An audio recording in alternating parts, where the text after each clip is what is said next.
Waaaasssuup everybody, Jonkins here with another video. This one took a long time to make, so I hope you will enjoy it. Diablo 2 is probably the game I spent most of time playing out of any games. Playing it pretty much since launch with my dad and my sister back when I was quite a young fella and had genuinely no idea how to actually play the game well. I just strolled around, clicked things and had fun. I was that guy that would get baited with "cannot put torch in trade window, man" stuff and things like that, but still, I had a great time. Few years later, I was older and smarter, not trusting random people anymore, spending time grinding, chatting in lobby, trading stuff, joining some jewels games, as I was competent enough to have a good character and actually not lose every time. It was great. Then came the World of Warcraft fixation around the Wrath of the Lich King release, and I sank a lot of time into it, leaving my Diablo 2 online account to get erased. Getting back to the game after a long break, I decided to change things up and go single player, as I was always playing online before, and this was about 5 to 6 years ago. I learned a lot, farmed the hell out of pretty much every good farming spot in the game, and just before Diablo 2 Resurrected came out, I was about 20 items away from the Holy Grail. So I guess I could call myself a veteran. I know a thing or two about the game. But alas, the Diablo 2 Resurrected stopped my Grail chase, as I was charmed by the refreshed graphics and it was hard to go back to classic 800 by 600 Lord of Destruction. If only Diablo 2 Resurrected worked with Pluggy, things might have looked different, but you know, it is what it is. Enough of my mumbling, let's get to the juice of the video. By the way, if you like and subscribe, the RNGesus will grace you with great RNG the next time you grind. Comment praise RNGesus as well to increase your luck. In this video we're gonna find out how good of a cold sorceress can a rusty veteran like me solo self-found in 24 hours. The rules are simple. Solo self-found and character will be cold spec'd from start to finish. That's about it. I was coming back to this game after quite a big break, felt super confident and thought this run is gonna be a breeze. It's a sorceress after all. Well, that was too much of confidence, which you will see soon enough. The sorceress gets the name of my first single player Sorc from years back, Janinka. And we venture into the dangerous world of Sanctuary.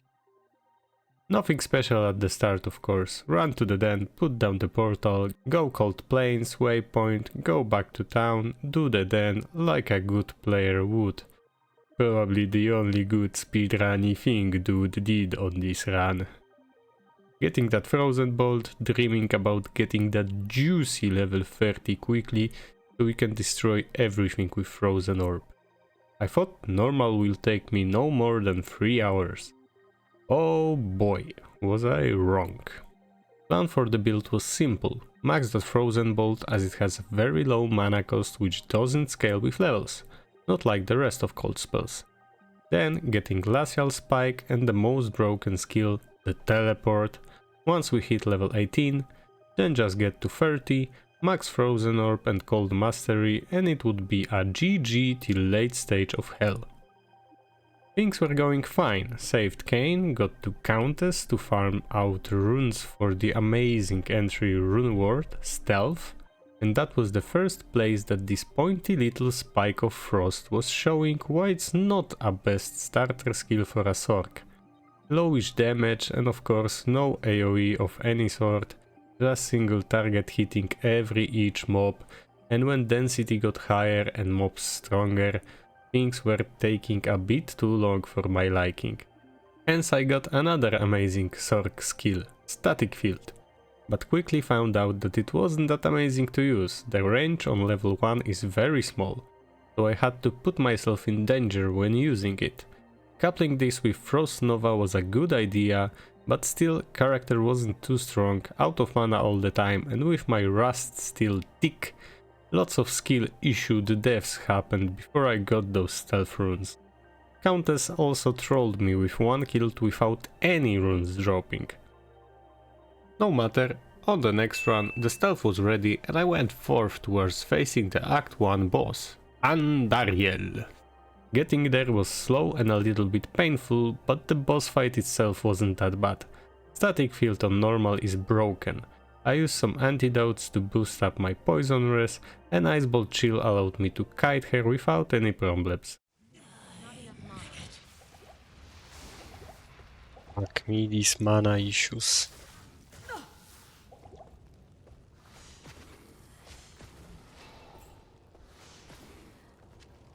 Dude, why did I think all these antidotes?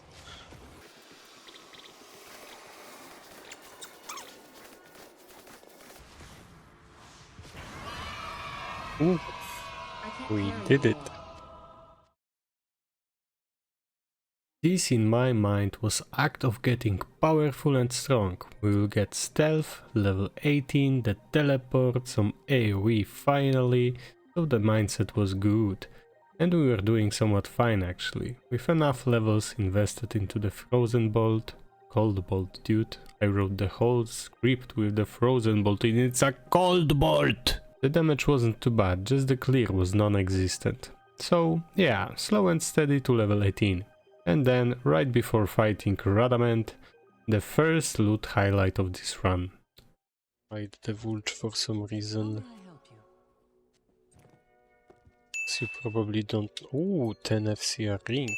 That's... Ooh, another... Oh, dude, fucking Diablo 2.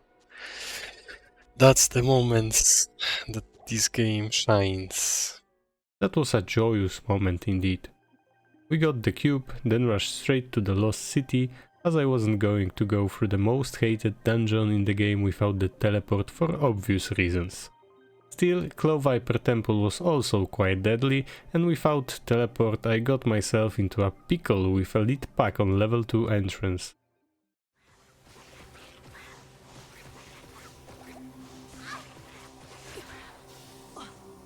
Shit. They hurt a lot.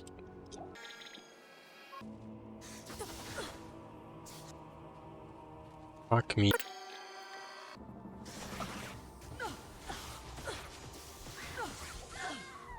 Dude, why don't you just die? Few portal scrolls later we got our first part of Horadric's stuff. Then it was time to grind out that mighty level 18.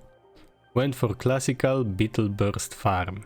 Got that level, filled my EQ with mana pots, ready for teleporting through the maggot lair. Oh, how broken the teleport is. Now I was confident that it's gonna be a breeze from now on. I made a little mistake though, didn't save up a point for Glacial Spike, so I would have to get one more level, and since teleport was available, I wasn't killing much. And when I got to Arcane Sanctuary, I was still level 18. And in that moment our damage pretty much sucked. And not having Glacial Spike was really noticeable. Still, a couple deaths later, we had Sorcerer's standoff with the Summoner, which he almost won, but we managed and continued towards facing the next boss, Duriel. Yeah, no! Fucking move when I tell you to move. Please, sorceress. God damn, that was close. The tomb was deadly. I still didn't get that sweet glacial spike and was skipping most of the mobs due to high density not coupling well with a single target spiky projectile. The Duriel fight went similarly to Andariel, drinking towing potions before the fight, using some static field and just kiting the big bug with Cold Bolt.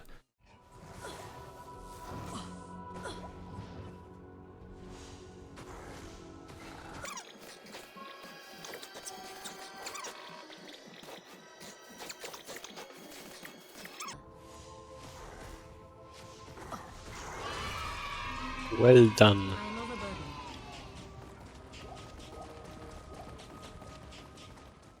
Knowing how deadly those mischievous little goblins filling Act 3 are, I decided to go back to old trusty Beetle Burst to grind out that level 90 for that glacial spike and called it a day.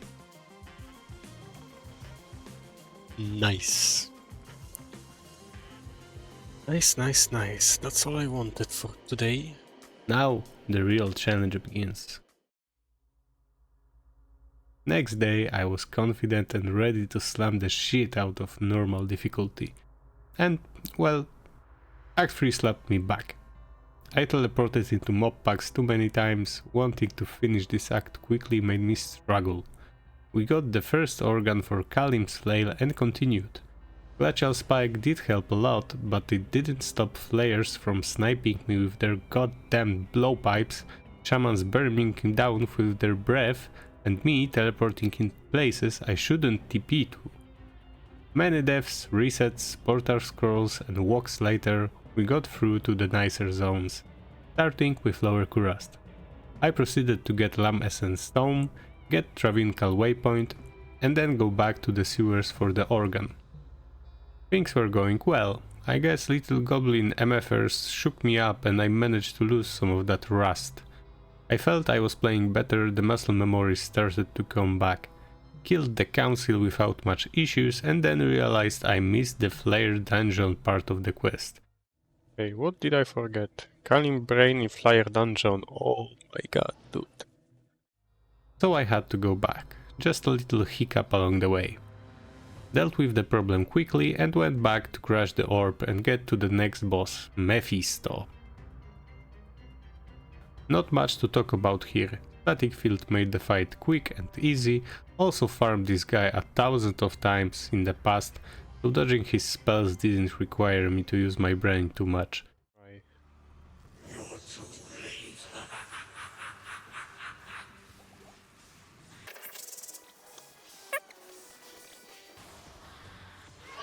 Nice movement, dude.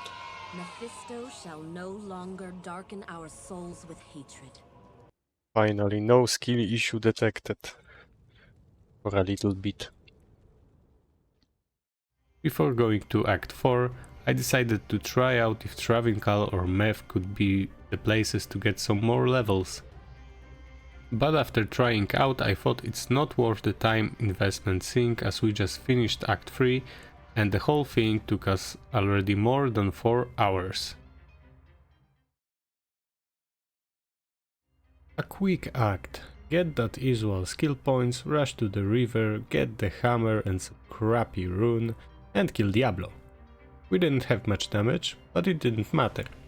Static Field honestly carried so hard in this difficulty, and without it, it would take much more time than it did. We can try though.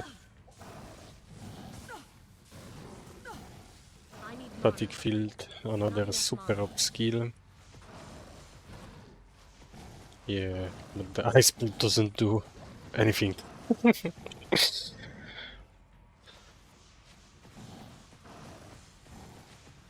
Nice damage, dude. I need mana. Yep, we won't make it.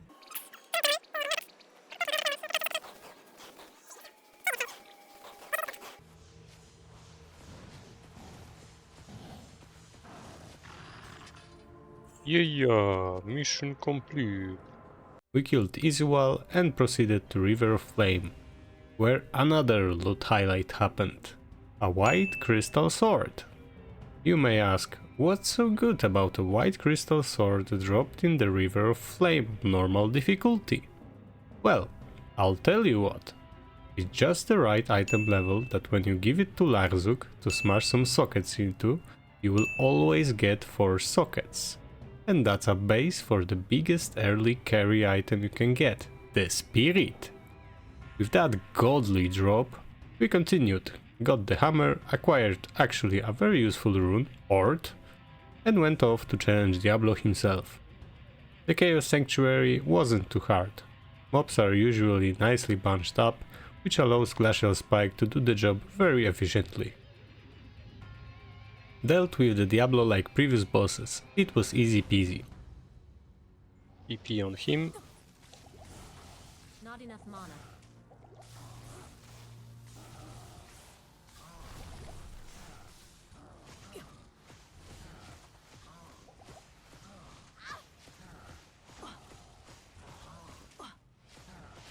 Easy. I am overburdened.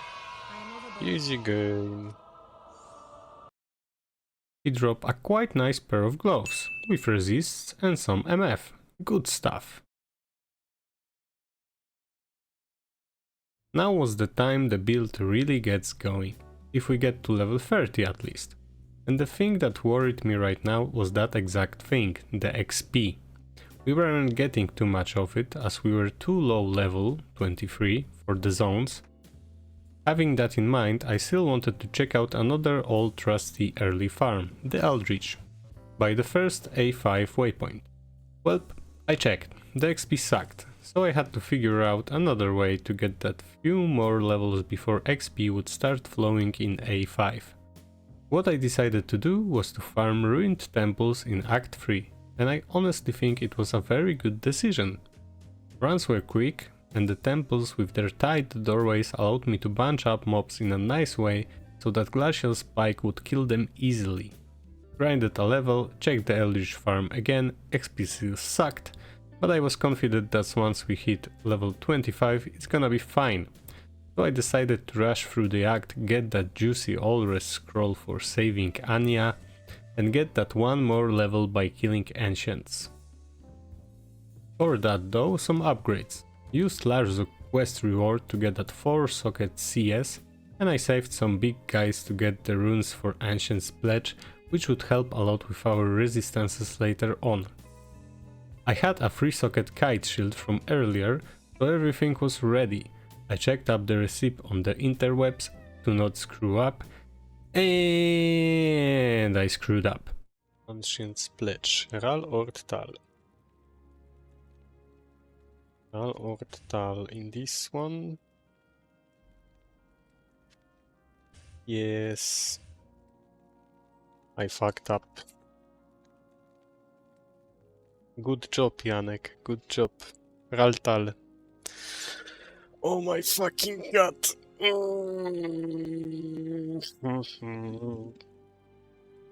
Why are you so dumb? Oh. I had another set ready though, so I got over it and got back to the rushing plan. Everything went pretty smoothly. I traveled through the frozen plains and rivers, reaching Anya and freezing her ass with Chad Mala potion. After that I faced Ancients and Talik whirlwinded my ass into oblivion. Fuck me, dude. Wasn't good. And I had no TP in front of the entrance. Rookie mistake. Restarted the game, TP'd again, not forgetting about Portal this time, and got my face smacked with Whirlwind once again. But as they say, third time is the charm, and we managed to kill them all, getting that sweet level 25. That's a nice situation, dude.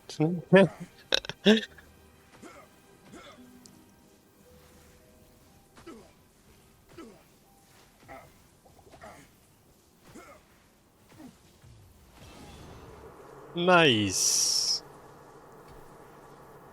Points here and point here. Went down the hole to get Wardstone Keep waypoint for later and proceeded to farm the Eldritch till level 30 while also grabbing all the rare items for vendoring and stashing up some gold. And for some noticeable drops. A Twitch Throw, a nice armor for a melee character with attack speed and tough. Vidala's boots, a whole lot of that juicy faster run walk. 10% extra gold small charm. An amulet with big chunk of fire res and some additional MF, nice one. A demon hide sash with some life and also fire res, just the potion slots were worth it. And for the last nice drop, Threads of Citon. Same speed as Vidala's, but small life bonus and stamina drain reduction makes them better in my opinion. After getting that long awaited level 30 and getting our frozen orb that already had maxed out synergy, we were rolling and bowling. Went towards Bal, everything went super smooth until wave 5, The little Godzillas are super healthy. But still, no problems. Managed just fine. Bal was probably the most difficult boss out of all normal ones. Oh shit. He hits hard. Nope. Let's get out.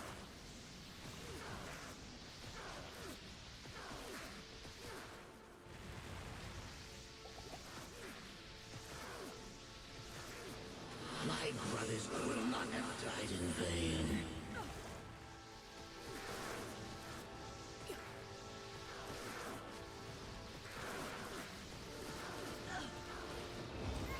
Nice. The last of Oh, the it's three terrorized has fallen. now. Still not too much of a hassle. Killing him made the Wardstone keep terrorized, and so we continued with some runs till we got to level 36. We then went to Act 2 to get new 3-socket kite shield from Farah before we venture into the nightmare, and after a few minutes we had our Ancient's Pledge equipped. Oh, there we go. Ancient's Pledge. Ral Ort Tal. Ral Ort Tal. Ral Ort Tal. Ral Ort Tal. Yeah, dude. And it was the right time to continue further on.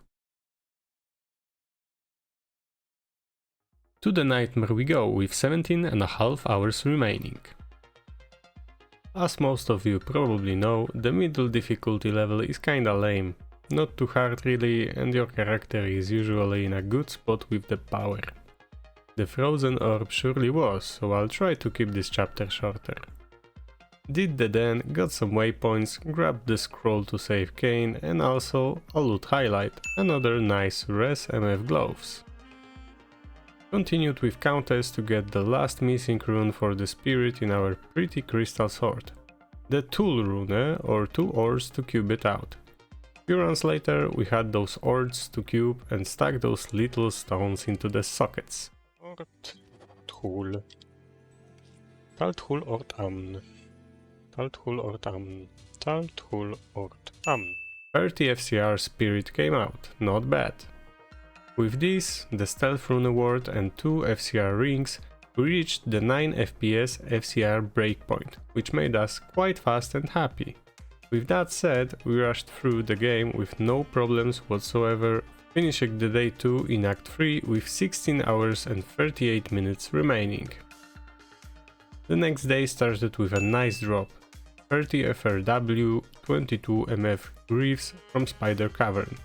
We had too little strength to use them though, but kept them for later. Proceeded with progressing the act, getting a somewhat of an upgrade for Gitbean quest, and rushing to Mephisto to start our first grinding session. The original layout was scrapped, since I wanted to farm for at least an hour. We resetted the layout a few times to get a close Durance level 3 entrance from the waypoint.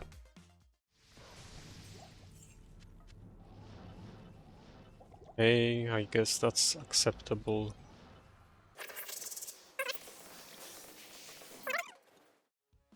I won't mention all the drops, as I was collecting all uniques and set items for maybe an eventual future Holy Grail challenge, but there were some worth mentioning.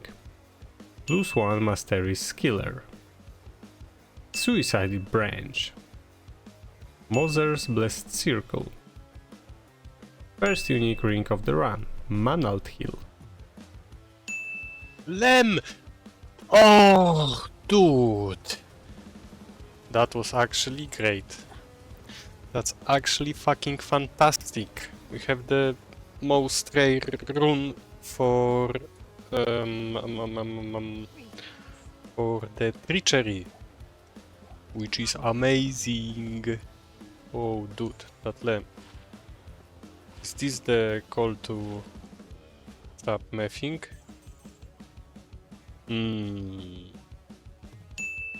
Thunder's Boots, Darkhelm, also a pretty good one,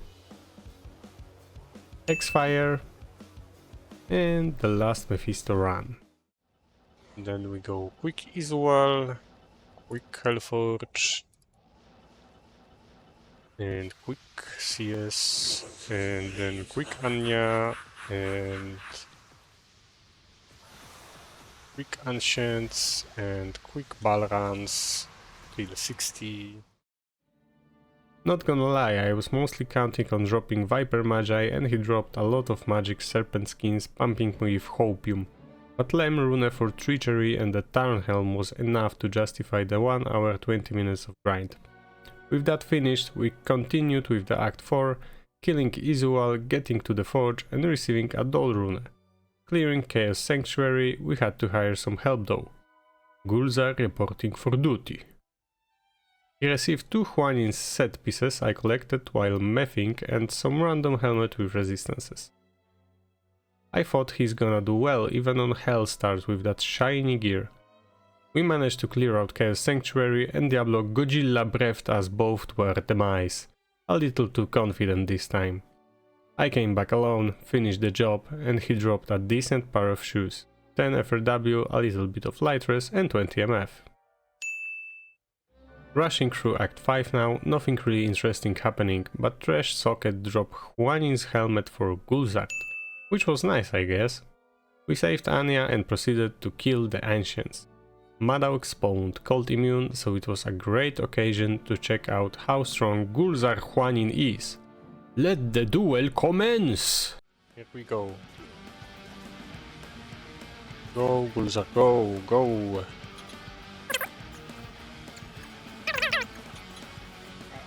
Gulzar stronger than Madauk. Easy duel.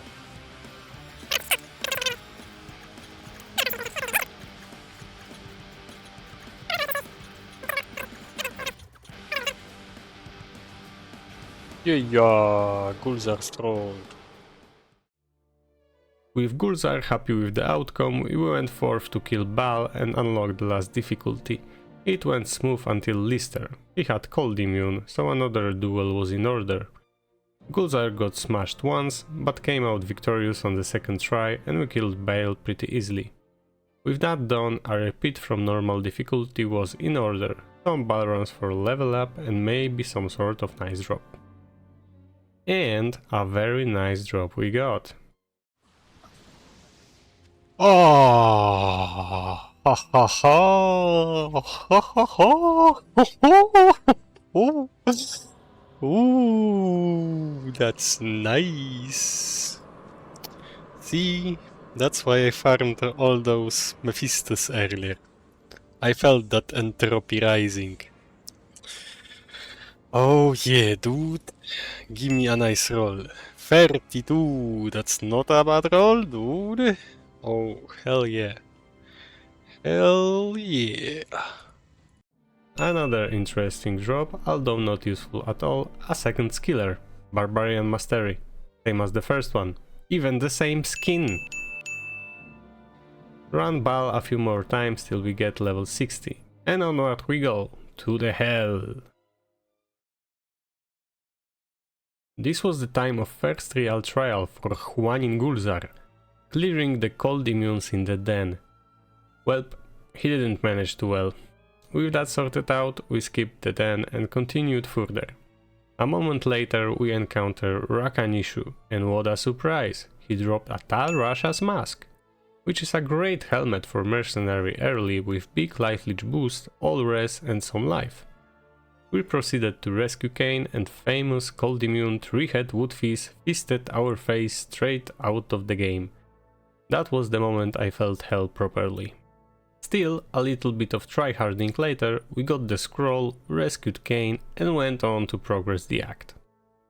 Countess was a no-go as she's cold immune as well, and Gulzar Huanin was definitely not strong enough to fight her on his own. We got to Andariel, securing waypoint along the way, dealt with her rather well and she dropped our unique ring. I made sure to make her quest bugged by waiting for the quest portal to spawn and going straight to the Warif to travel to Act 2. Okay. Ooh. I am overburdened. A unique ring from Andariel. Impossible. Okay, give me the portal. Okay, portal. Warif. Go east.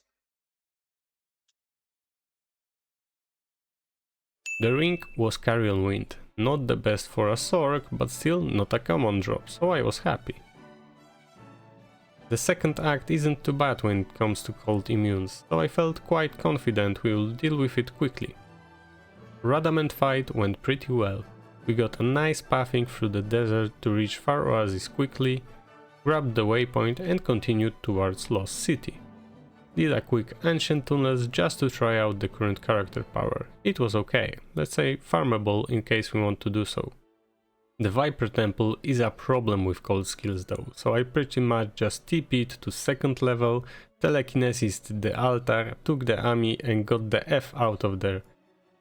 Did exact same thing with Maggot Lair, Arcane Sanctuary and the Tomb.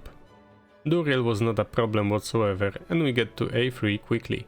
This time my confidence was not tarnished, and once again we finished the day in Act 3.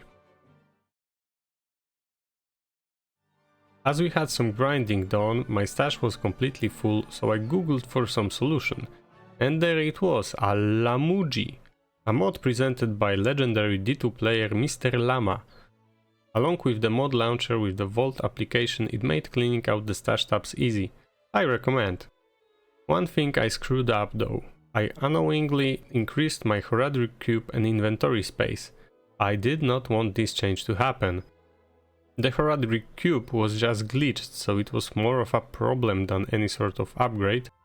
Had to stash things manually to see what's inside, and if I stashed it automatically, I had to throw it out to get my items back. I fixed it before the next session, but this day I had a cheatish inventory and I felt bad about it. Nonetheless, let's get back to A3 progression. Other than couple of wrong teleports right into the elite packs and very tryhardish acquirement of Lames and Stone. Okay.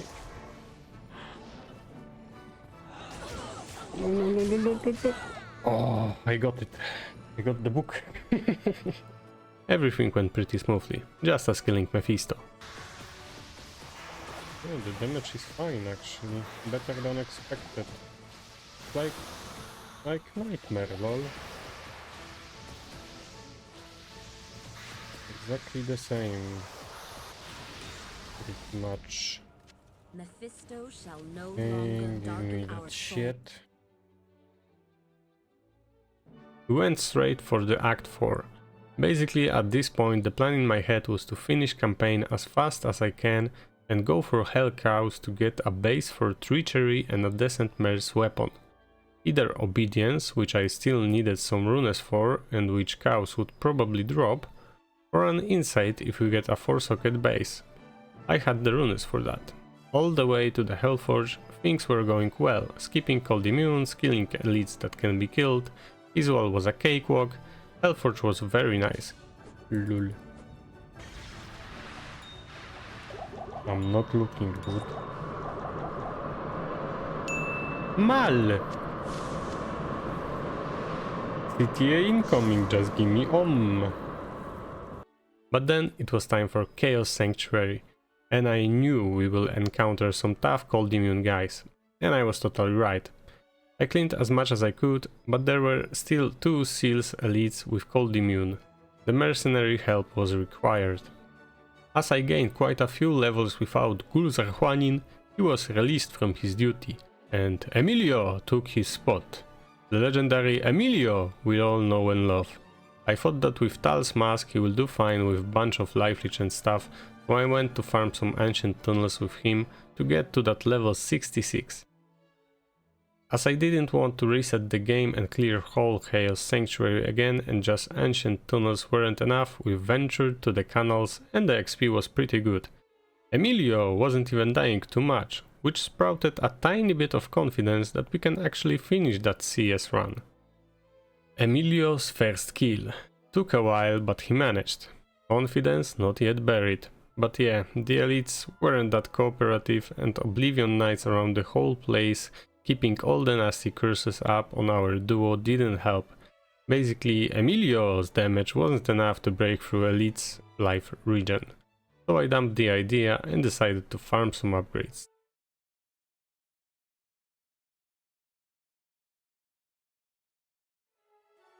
I went for a high risk, high reward strategy, the lower Kurast farm.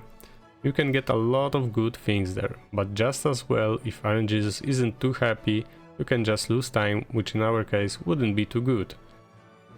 Started with getting us a decent layout. 6 chests is mandatory. Of course it would be great to have them both by the waypoint, but I know how long it can take to generate a map like that.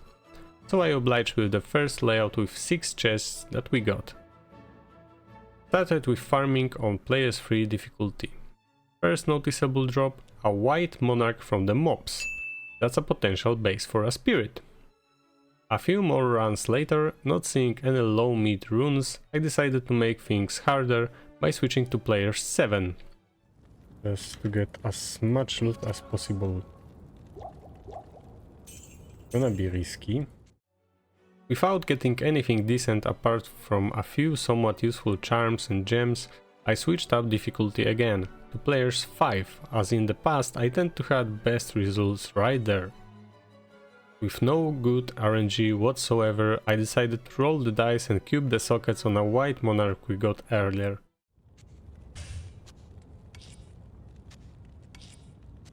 Gimme 4. Haha! And RNG smiled upon me. 4 socket base for spirit was ready, so that's something. We rolled the spirit immediately and got a 34 FCR roll, not too bad. And here is probably the best jewel of the run, not a perfect one, but still usable sometime later if I get an idea for it.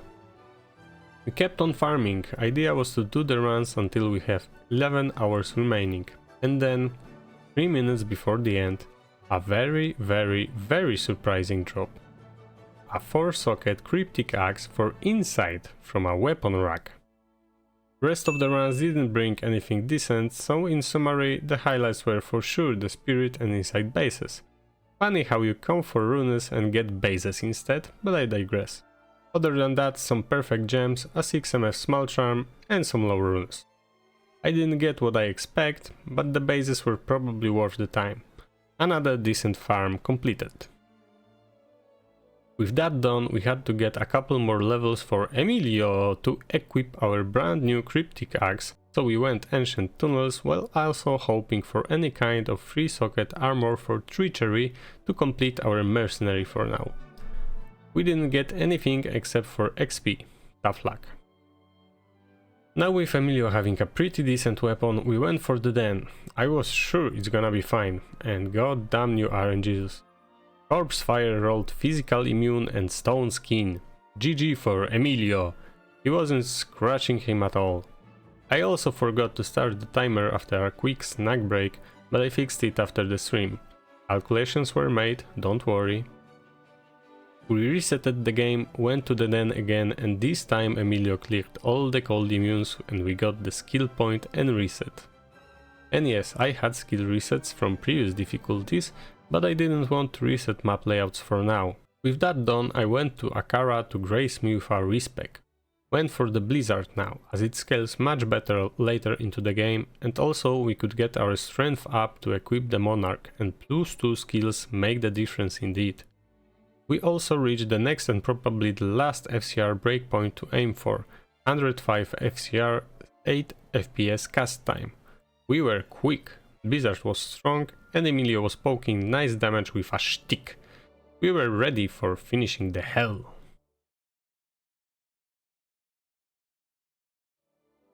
Straight to Chaos Sanctuary we go. I still needed that 3 socket chest for the treachery, hoping CS would come to the rescue, as it's a very good place to hunt for bases. We got a white great Hoberg and decided to gamble the sockets in the cube. Got 4 sockets, didn't like it. Oh, fuck me. Well, we can keep it for some reason. Continued with clearing the place out and summoning Diablo.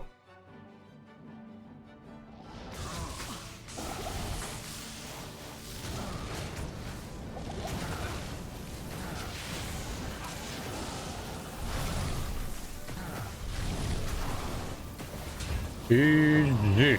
It was easy peasy, no surprises here, and it's time for the last act. I was in a mood to finish this quickly, teleported straight to first waypoint. Realized freaking everything is cold immune here and just went straight to Anya. Everything was cold immune there as well, but we forced our way to get that juicy all resistance scroll. Okay, we got there. Let's get the fuck out of. Ooh! Thank you. Actually did it. Nice. With that quest completed, we went straight to the Ancients.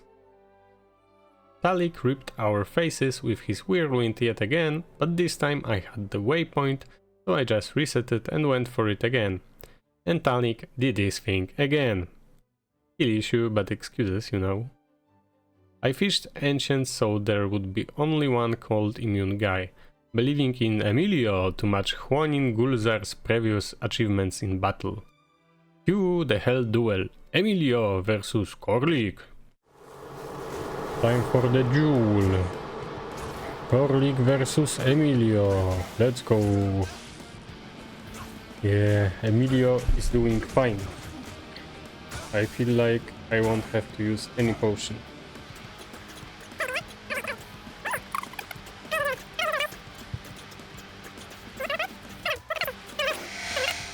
We got it. With that epic battle concluded, we continue to meet Baal. Died once in a throne room before waves, but that was expected. Safety portal was there. Everything went as expected. Only wave number 2 with cold immune skeletons was troublesome, but Emilio did well and we went through without much issues. The last wave, as always, was a bit problematic, mostly due to Lister being cold immune. So I just walked him out of the Bale side and got him to go hide in the World Stone Chamber. I followed and battled him.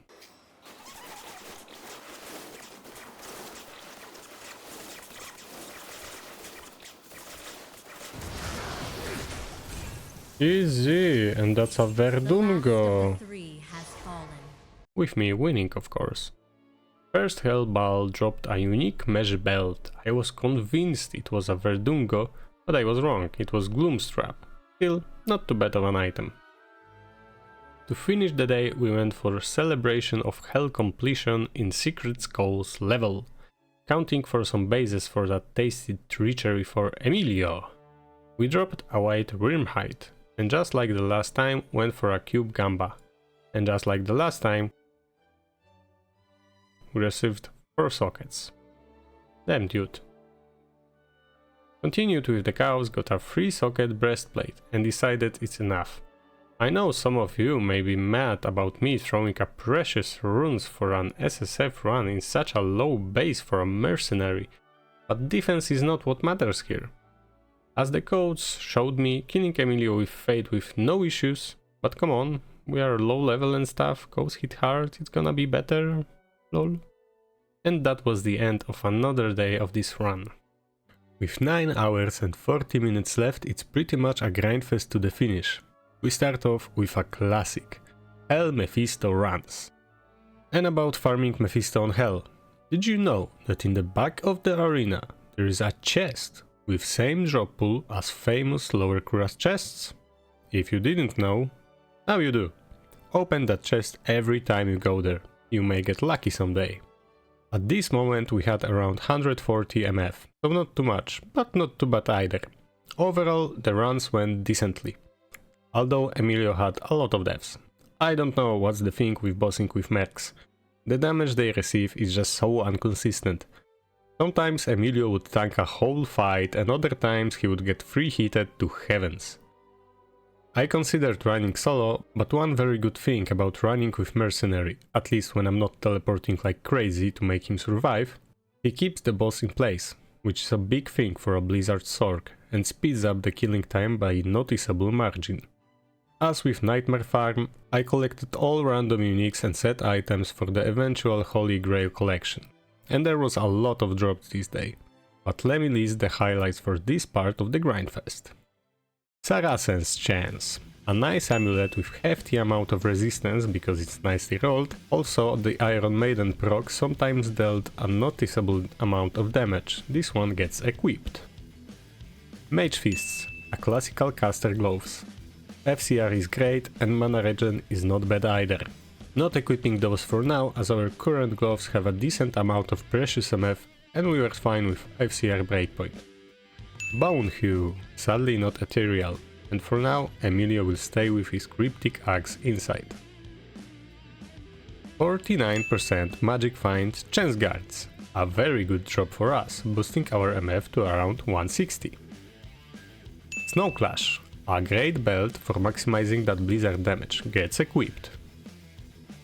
After this one, I decided to mix things up a little and added Hell and Dariel to our route. So Andy plus Meth now. The first noteworthy drop in Catacombs isn't even from Andy, it's from the trash. A 27 life plus 1 fire skiller. Sadly not a cold one, but still a huge drop. Another Bone Hue, not an ethereal one once again. I think I've never dropped an Ed. Sad face. And Andariel definitely had some feelings for me this day.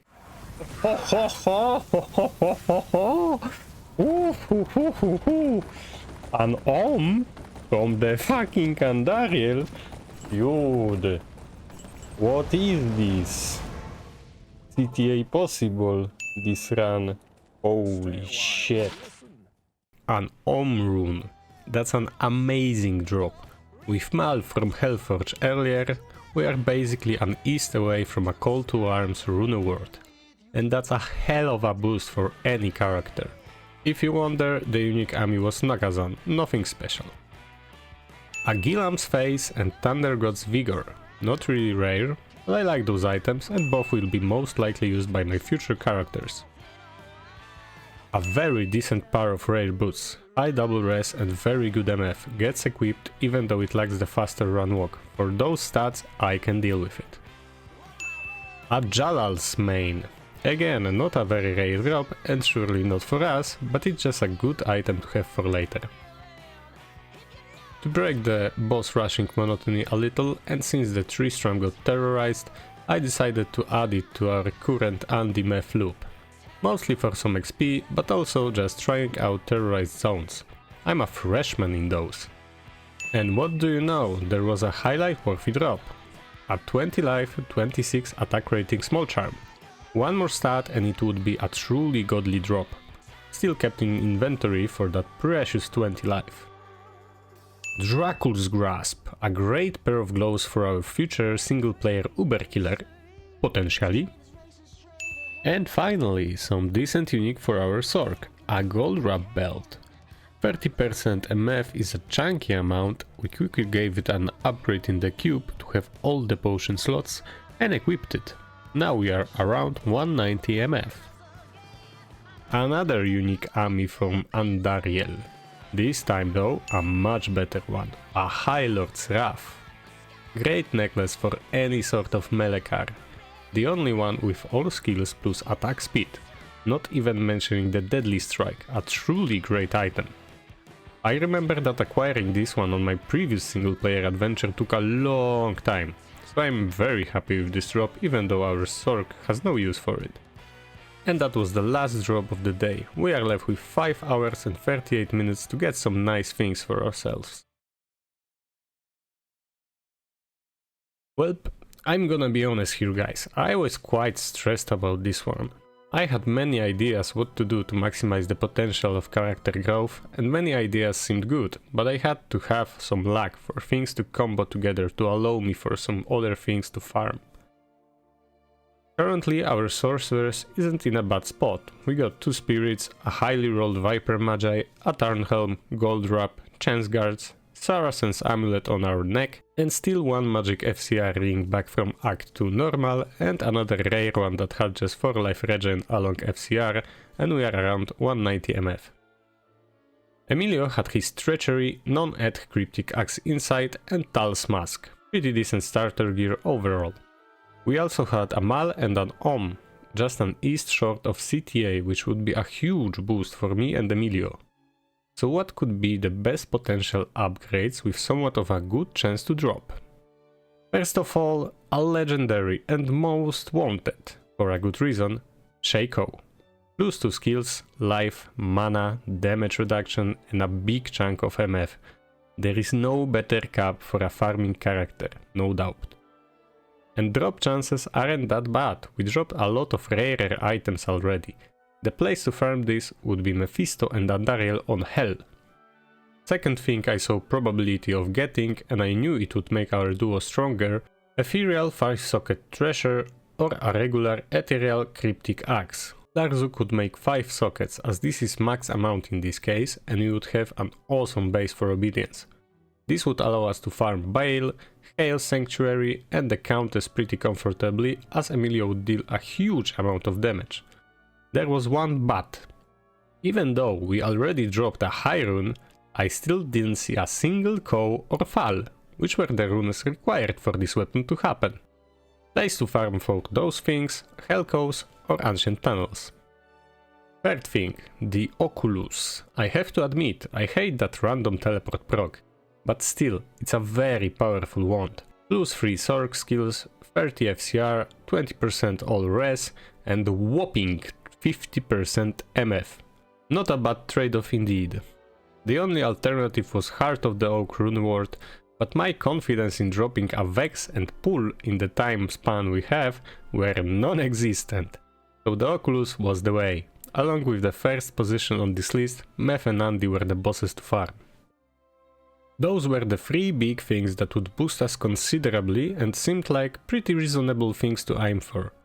Other than that, with realistic outlook, a Tal Rasha's amulet, some better rings, maybe a decent nasal, although it would bring us down in FCR breakpoint ladder.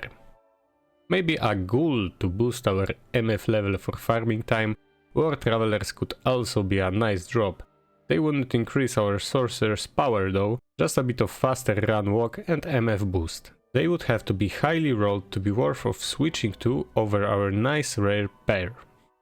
For the last pieces, the possibilities for super lucky drop. An East rune wouldn't bring us close to getting a call to arms, but I just thought that if it drops, it drops. No way of targeting this one for now. Andariel's Visage for Mercenary was also a thing, but we didn't have the level requirement and chances were pretty low, so I didn't really consider it a possibility. And another thing, a Mara and an SOJ. Those were completely out of question, but if Feren Jesus gives me a big smooch, there was a chance after all. You always have to believe, right?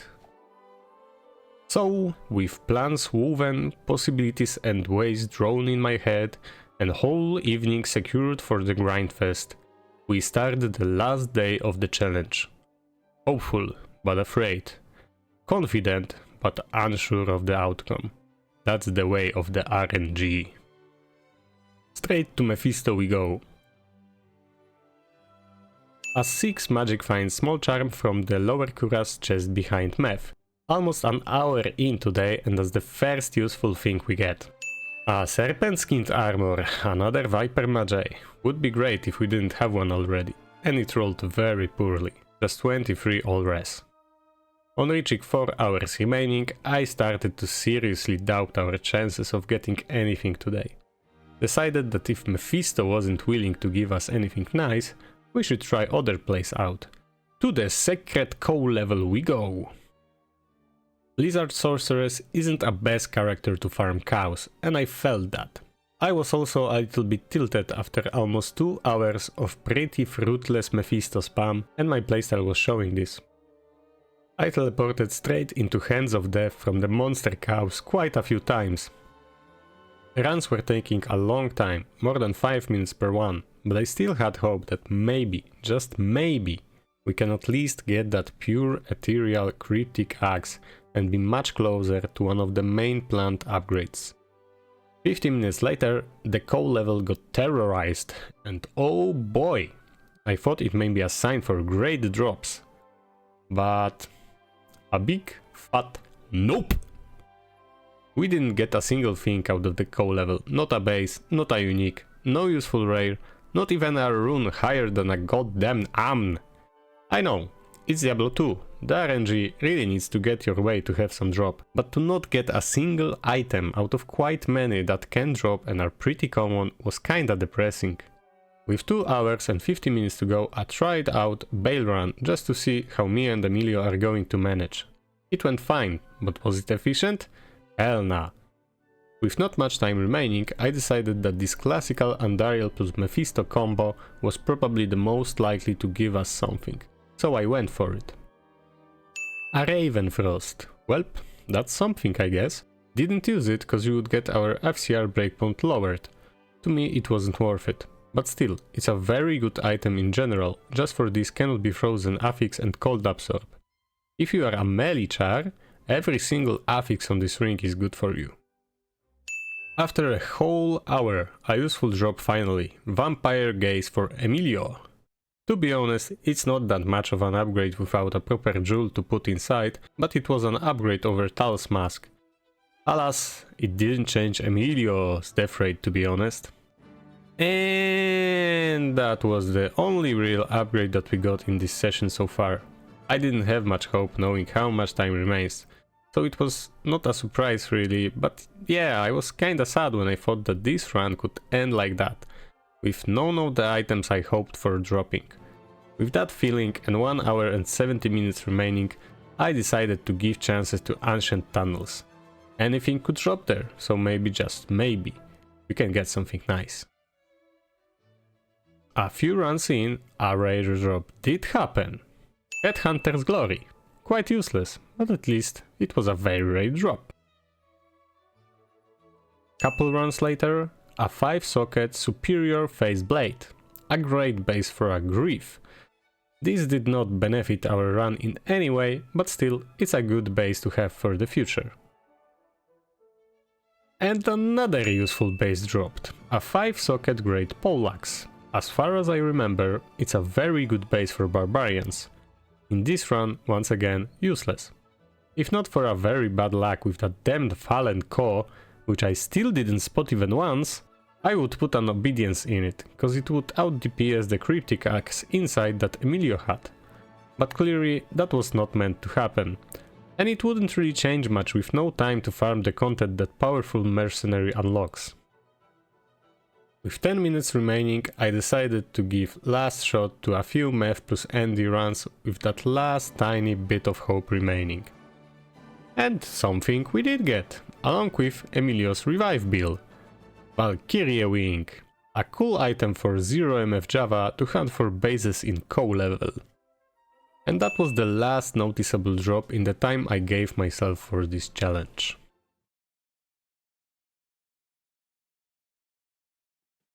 Could I have done things differently? Sure. Would it make a difference though? I don't know. Only the RNGesus knows the answer to that question. I think that one thing that could change the whole run would be to hunt for a Thunder Charm instead of going the way of Grand Emilio.